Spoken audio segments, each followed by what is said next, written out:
Estamos voltando aqui com o futuro presidente de São Paulo, Carlos Miguel Aidar. Daqui a pouco a gente vai falar das inovações que o senhor pretende implantar no clube. São muitas, né? Agora, o São Paulo é futebol clube. O futebol manda no clube ou o clube manda no futebol? Olha que pergunta. Você me leva a uma grande reflexão. O São Paulo, dizem, é antes futebol e depois clube. Mas, curiosamente, o modelo eleitoral de São Paulo está fazendo com que o clube seja mais importante que o futebol. Eu vou tentar explicar em poucas palavras. Lá no passado, mais longínquo, o Conselho de São Paulo era formado de 3 terços diferentes. Era um terço de vitalícios, todos ligados ao futebol, sem exceção, pessoas oriundas do futebol. Muitos deles sequer sabiam onde era a sede social. Um terço de eleitos, conselheiros eleitos pelos sócios, e um terço de biônicos, que eram indicados pelo Conselho Consultivo, que é um órgão formado de ex-presidentes da diretoria e do Conselho Deliberativo, e homologados pelo Conselho Geral. Esses biônicos existiam para assegurar a maioria do futebol na decisão política do clube, porque eles eram indicados oriundos do futebol. Que era a maioria. Que era a maioria. Mais os vitalícios que eram do futebol, então, em tese, você sempre tinha 2 terços de vitalícios, ou 2 terços de conselheiros ligados ao futebol e apenas 1 terço ligado à parte social. Essa figura dos biônicos acabou, uma espúria figura, né? Uma espúria figura que impedia, né, que houvesse uma democratização ampla. Isso existiu, inclusive, na política partidária comum, e política partidária comum essa que acabou com a figura dos biônicos, né, dos deputados, senadores biônicos, etc. O que aconteceu? Ficaram 160 vitalícios e 80 eleitos. Os 160 vitalícios, todos eles provenientes do futebol. Mas os anos foram passando, os vitalícios foram morrendo. Ora morre um, ora morre outro, e vão sendo vitalicizados outros. Outros vêm da onde? Da parte social. Então começou a crescer o contingente de conselheiros oriundos da parte social. E hoje você tem um equilíbrio de forças que já não é mais um equilíbrio. Hoje a parte social é mais importante que o futebol no processo eleitoral. Ainda o São Paulo é pujante pelo futebol, o estádio é o futebol, mas a eleição hoje se fere dentro do parque social. É curioso isso. Então, a nossa... E o que o senhor acha sobre isso? Eu tenho uma preocupação grande com isso. Porque quem banca a entidade? Todos. A parte social é independente financeiramente, ela tem receita própria para se manter, o futebol tem receita própria para se manter.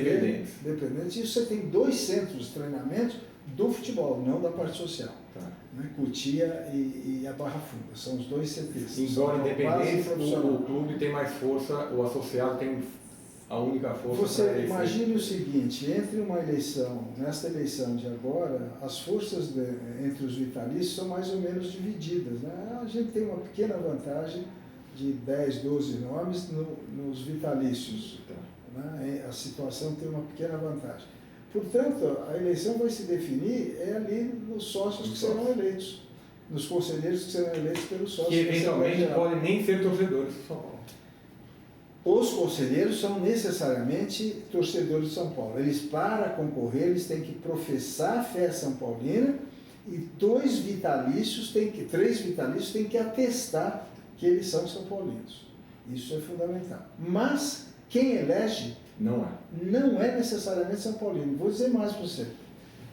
55% a 60% dos sócios do São Paulo não são São Paulinos.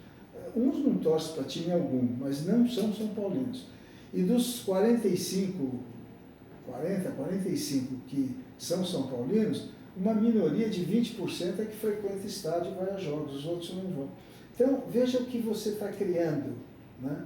Criando uma entidade que tem a sua pujança, o seu nome, a sua internacionalização em cima do futebol decidida por um corpo de sócios que frequenta a piscina, o vôlei, o basquete, o tênis, a patinação, o biribol, o handball, o paddle, as festas sociais, enfim, as modalidades de esportes amadores todas que a gente conhece, os restaurantes, enfim, são eles que estão decidindo a eleição. Preocupante? Muito. Solução para isso? Algumas. Você, eventualmente, criar o São Paulo Social Clube e dividir esse patrimônio. Você criar gestões específicas ou criar salvaguardas para voltar a privilegiar o futebol como votante. Né? Não tirar voto de quem tem, porque realmente tirar voto de quem tem é a coisa mais antidemocrática que existe no mundo. Mas dar voto a quem não tem, talvez figura do torcedor. Enfim, existem alternativas. O que precisa é sentar-se com calma, pegar alguém especializado em matéria societária, entender bem o cenário do São Paulo, debater dentro do Conselho, levar para uma Assembleia Geral e lá decidir o que fazer. O senhor pretende fazer isso? Sem dúvida nenhuma. O mais rápido possível. O mais rápido possível. E o torcedor da arquibancada, o cara do futebol, né? O que ele pode esperar de diferente dentro do campo, né? Ultimamente o time não tem tido a performance que ele teve anos atrás. Olha, não é difícil dizer o que esperar. O que é difícil é concretizar o que a gente espera. Não é que é difícil, não é tão fácil imaginar, não é tão fácil executar do que é fácil imaginar. O que eu pretendo? Um time altamente competitivo. Um time que entra em campo para ganhar. Se possível, que dê shows, que dê espetáculos. Né?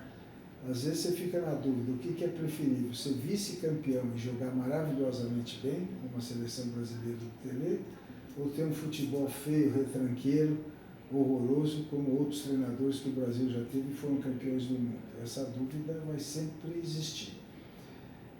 Mas o que a gente quer é um time campeão. O que eu quero é que o São Paulo erga a taça e dê a volta olímpica. O que precisa para isso? Mais jogadores de qualidade. Nós temos um elenco hoje bastante bom, mas ainda distante do elenco ideal para ser campeão paulista, brasileiro, sul-americano, campeão do mundo. Eu quero levar o São Paulo para o Japão de novo. O primeiro projeto Tóquio quem fez fui eu. Eu não levei o São Paulo ao Japão porque eu tinha deixado a presidência. Mas a base do time que foi campeão no Japão foi montada por mim. Isto é continuidade. Voltando à sua primeira pergunta. Né? Você fazer um projeto que ainda que você não execute, os seus sucessores executarão. Isso é a diferença do São Paulo. São Paulo, historicamente, nenhum presidente que assumiu parou o que o antigo vinha fazendo. Dá continuidade, avança, que é o nome da nossa chapa, Avança São Paulo. Um momentinho, a gente já volta.